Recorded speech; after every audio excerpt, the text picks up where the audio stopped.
Okay, in this video we're checking out another Toothpick class Ultra Micro. This is the GEP-RC Phantom Toothpick. Now when you first take a look at this, it looks very similar to the iFlight model, and I'll just show it to you here real quick. You can see pretty similar, and in fact most of the electronics are similar except for the motors, and I'll talk about that here in a second. Now what's interesting is the stack here. So this is actually the iFlight stack, and I'm not going to take it apart and show you pictures, but I looked at it very carefully. It's the same parts: video transmitter, flight controller, 4-in-1 ESC, and same specifications, just rebranded. This is pretty common amongst a lot of these drone manufacturers. They're sharing parts. But what's most interesting is that the original product photos of this had not the 3-board stack here, but a 2-board stack with a 12-amp all-in-one whoop style board. And you can see the original frame here has the hole mounts for the whoop style board. And the one in the photo was actually this one here that I got with the drone. This is the 12-amp all-in-one. It's a single board with a 4-in-1 ESC and flight controller all together. For whatever reason, they've decided not to use that all-in board, and they're going to the 3-board setup that iFlight did. Maybe they're having some issues with that setup. I'm not sure. They didn't tell me anything, but it's interesting that they switched to the 3-board setup here that the iFlight model also has. Now, something to note is that I apparently am hearing that some people are having issues with the motors on these guys, because at first iFlight was rating this 2 to 3S, and it has to do with the kV. The motor's 1103, 10,000 kV, and apparently on 3S it's too much voltage with this 3-bladed GemFan 2540 prop, and some people were burning the motors out. Now, I don't think the ESCs are burning. I think it was just the motors. Now, I flew it on 3S and I didn't have any problems. It's still working for me on this setup here, but yeah, I'm thinking that the prop is too much for this motor. But you can probably go to this is the new GemFan 65mm prop here. If you go to this prop here, it's going to draw a lot less amps, and it's going to not damage the motor. But this motor here in the GEP-RC is a little different. It's not the same motor. This is a 1103 8000 kV, so much lower kV. And I actually just flew this mostly on 2S on this setup. I thought 2S was perfect on this setup here. You can go 3S. I did fly it on 3S. I'll show you some batteries that I used.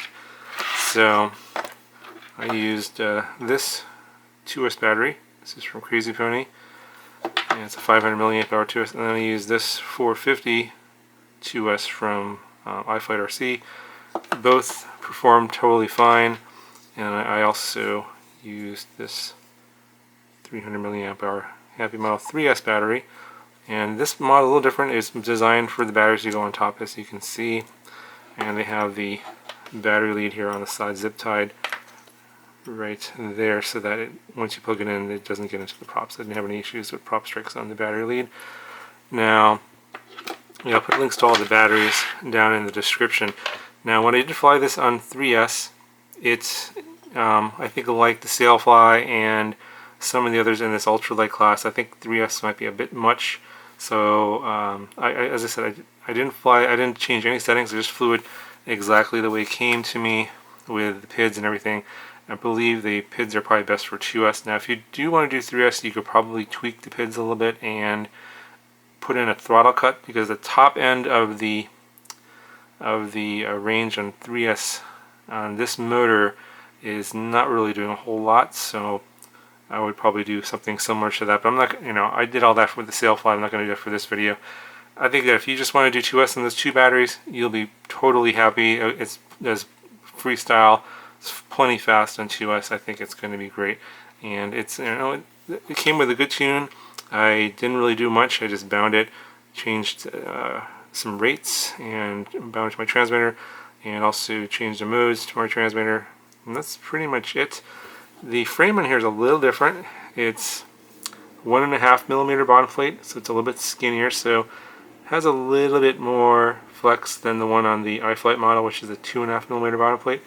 but interestingly the weight difference isn't a whole lot. So let me just show you the weight difference. So the GEP-RC Phantom is coming in at 54.24 grams, and the iFlight is coming in at 56.29 grams. So it's about only a 2-gram difference for the difference in the weight. So you get a thicker bottom plate on the GEP-RC, but the arms are wider, as you can see. So if you look at the iFlight, it's a thicker bottom plate on the iFlight, but the arms are skinnier, and on the GEP-RC the bottom plate is thinner, but the arms are wider. So I guess that's probably why there's a little bit of weight difference. I guess it's just, where do you want to put your strength, either in the width of the arm or in the thickness of the arm. That's kind of what, I guess, the two different choices that they made. In terms of flight performance, they're both pretty damn fast. Couldn't really tell much of a difference between the two,